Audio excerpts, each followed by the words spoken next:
امریکہ اور اقوام متحدہ کی قراردادوں کے بعد یہ حکومت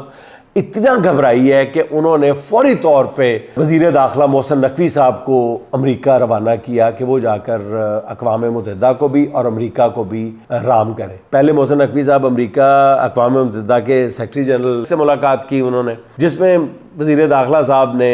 خان صاحب کے متعلق ذرا سخت زبان استعمال کی، جس طرح وہ یہاں پہ استعمال کرتے ہیں پاکستان میں، اور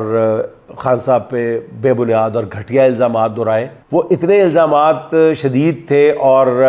اقوام متحدہ کے سیکرٹری جنرل نے باقاعدہ محسن نقوی صاحب کو شٹ اپ کال دی اور ان سے کہا کہ عمران خان پاکستان کے سابق وزیر اعظم ہیں، اس لیے ان کا ذکر جو ہے وہ مناسب الفاظ میں کریں۔ پاکستان اقوام متحدہ کے رکن کے طور پہ اقوام متحدہ کے انسانی حقوق سے متعلق چارٹر ہیں یا معاہدے ہیں، پاکستان ان کا سگنیٹری ہے۔ آپ کی حکومت اپنے ملک میں انسانی حقوق سے متعلق ایک ریڈ لائن نہیں، کئی ریڈ لائنز عبور کر چکی ہے۔ اس لیے اقوام متحدہ کی کسی بھی تادیبی کارروائی سے بچنے کے لیے آپ اپنی اصلاح کریں، یعنی وزیر داخلہ وہاں سے بڑے بدمزہ کہہ لیں یا بے آبرو کہہ لیں ہو کے نکلیں، یہاں سے نامراد ہو کر پھر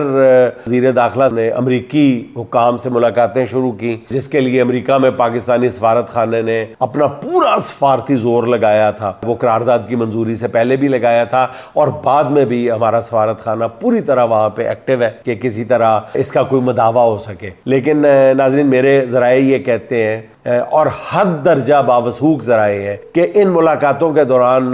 نقوی صاحب سے کہا گیا ہے کہ آپ کی حکومت کے پاس زیادہ سے زیادہ 2 ہفتے ہیں، ان 2 ہفتوں کے دوران آپ پی ٹی آئی کے ساتھ اپنے معاملات درست کر لیں۔ عمران خان اور ان کی جماعت کے خلاف غیر آئینی اور غیر انسانی اقدامات کیے ہیں، جن لوگوں نے نہ صرف یہ کہ آپ جو جرائم آپ نے پی ٹی آئی کے خلاف کیے ہیں ان کا مداوع کریں، بلکہ ذمہ داران کو سزائیں بھی دیں۔ ناظرین، یہ ذرائع یہاں تک دعویٰ کرتے ہیں کہ امریکی حکام نے 2 سابق عسکری شخصیات کا نام لے کر کہا کہ ان کو انصاف کے کٹہرے میں لا کھڑا کیا جائے۔ اچھا، یہ بھی ناظرین آپ کو بتاتا چلوں، اقوام متحدہ کے سیکرٹری جنرل نے بھی اور امریکی حکام نے بھی یہ سب کچھ کہتے ہوئے اس بات کی وضاحت کی ہے کہ یہ آپ کے ملک میں ہماری کوئی مداخلت نہیں ہے، یہ انسانی حقوق کے جتنے بھی چارٹر اور معاہدے ہیں ان پر آپ کے ملک نے سائن کیے ہوئے ہیں، ان پر عمل درآمد آپ کو کرنا پڑے گا۔ تو یہ اس کا جواب تھا جو ہماری نیشنل اسمبلی نے قرارداد منظور کی ہے، یہ اس کا جواب اقوام متحدہ کے سیکرٹری جنرل اور امریکی حکام نے دیا ہے۔ جب اس طرف اشارہ کرنے کی کوشش کی ہمارے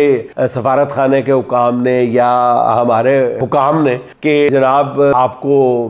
اسرائیل میں کچھ نظر نہیں آتا، تو انہوں نے کہا کہ اسی لیے تو عرض کر رہے ہیں جناب کہ ہماری اسرائیلی پالیسی کی وجہ سے پوری دنیا سے ہم پہ تنقید کے نشتر برسائے جا رہے ہیں، اس لیے ہم نہیں چاہتے کہ 25 کروڑ آبادی والے ملک میں ہم عوام کی اکثریت پہ وہاں پہ ظلم ڈھائے جا رہے ہیں اور ہم خاموش تماشائی بن کے ان کی تنقید کے نشتر جو ہیں وہ بھی اپنی طرف کر لیں۔ اس کارگزاری کے بعد محسن نقوی صاحب جو ہیں وہ وطن واپس آ چکے ہیں اور انہوں نے اپنے تمام باسز کو یہی پیغام دیا ہے کہ امریکہ ہماری بات سننے کے لیے تیار نہیں ہے۔